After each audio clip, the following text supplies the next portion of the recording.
Perry's mother and sister enter his room. The boy is slumped on his bed sulking. He is told to go into his old bedroom and strip the bed, whilst they get the last of Jemima's things. They removed all the books and ornaments from the shelves, along with Jemima's favorite cuddly toys and most treasured dolls from her childhood, and take them in several batches to her new bedroom.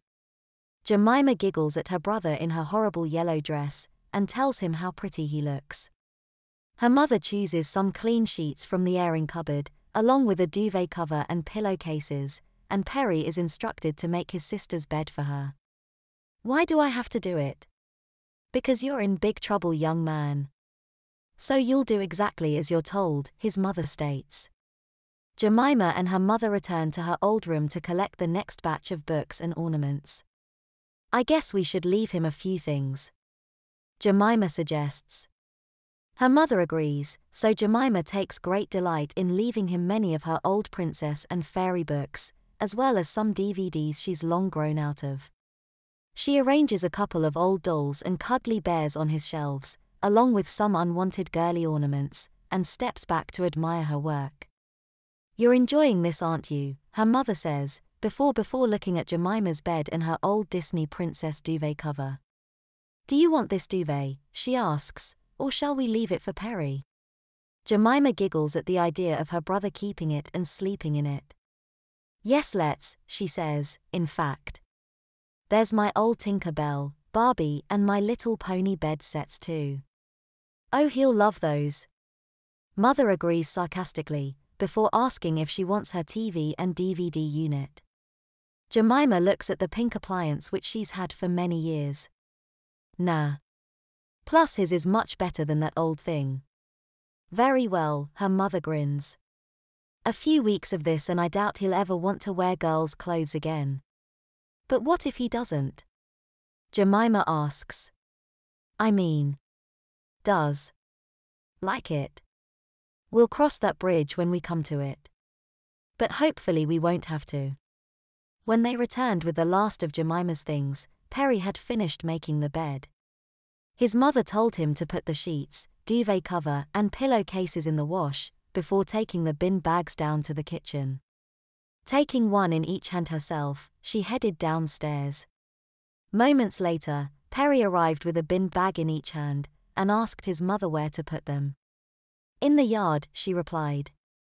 "Now," she said, noticing he was clearly reluctant to do as asked, wearing what he was. "But," he said, looking down at his dress and shoes and stockings. His mother looked him up and down, sighed and took them out for him. "Christ knows what the neighbors would think if they saw you," she said on her return. He was told to go and wash his makeup off, and then was confined to his new room until supper was ready. As he sat on his bed, all he wanted to do was cry, but he'd cried all the tears he has. He looked around the room he'd always hated, trying not to believe it was now his. The hateful pink DVD TV sat on the chest of drawers. The dressing table, which was once littered with his sister's makeup and perfume, now lay empty.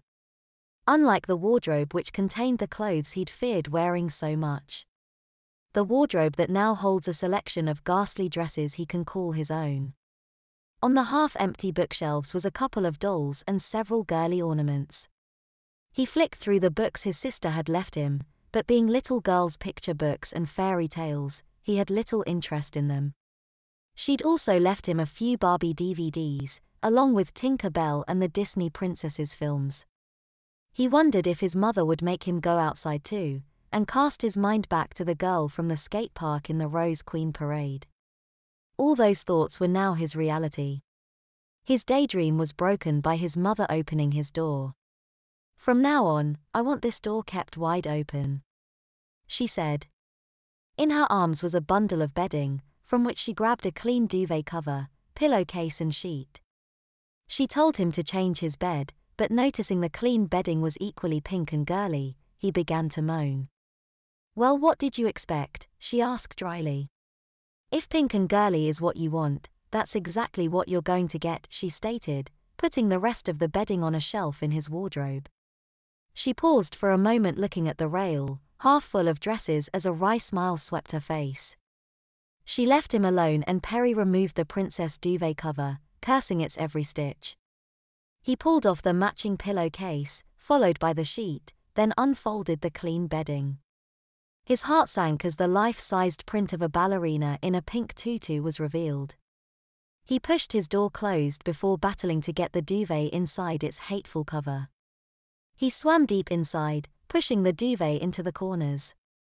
Its pinkness was even more apparent from the inside, and Perry wished beyond belief that he'd wake up to find it was all a dream.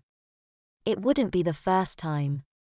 He wrapped his mattress with a baby pink sheet before pushing his pillow into a very frilly baby pink pillowcase and dreaded resting his head on it.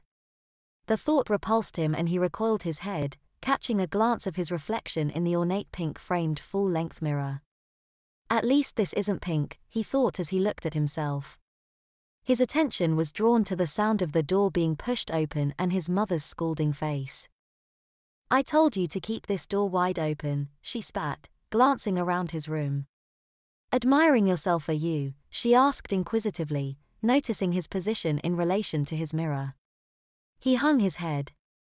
"How long do I have to do this for?" he sulked. "Long enough to get used to it," she replied without hesitation. "It's nothing but knickers and dresses until you've learned your lesson, young man." "But I have mother," he pleaded.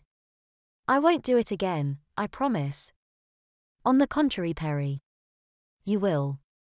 All day, every day," she told him. "Now think yourself lucky I'm not sending you to school in one of your sister's spare skirts tomorrow." A shiver went down Perry's spine at the suggestion. Actually being sent to school wearing the skirt he'd worn on many an occasion was both horrifying and thrilling. "But don't think for one moment that I won't tell your headmistress about this." Perry begged his mother not to tell her, but she insisted the headmistress deserves to be told the truth. He suggested she only tell her that he'd lied, and not to tell her about the clothes.